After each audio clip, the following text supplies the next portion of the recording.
అడగకనే ఇచ్చినచో అది మనసు కందము.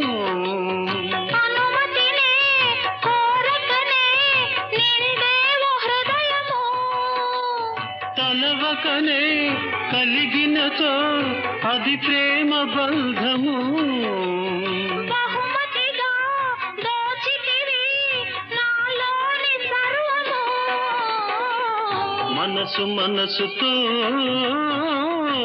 ఊసులాడని మూగ భాషలో భాష చేయని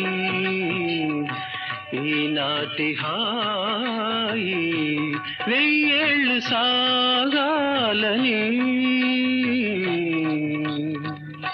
మధువలక బోసి